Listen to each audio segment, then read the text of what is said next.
Bismillahirrahmanirrahim. Assalamu alaikum. My name is Hassan and today we are going to enable option contact are saved only on WhatsApp account. In WhatsApp on top right you see three dots, so click on it, and then you see setting option, so click on it. So we are in setting and then you see privacy, so click on it. So we are in privacy option and then you see multiple option. Now you see contact, so click on it. So we are in contact and then you see WhatsApp contact. Enable this option.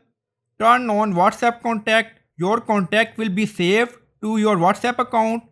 They will auto restore to your account including your linked devices. If you change phone or reinstall the app, turn on. This option is turned on now. And then you see message. Contacts are saved to your WhatsApp account to manage them across device. So when you try to add number by using WhatsApp and then click on save or add to contact, and then you see option sync to phone default disable. So I hope you like this video. Please like, comment, share, subscribe. Thank you for watching.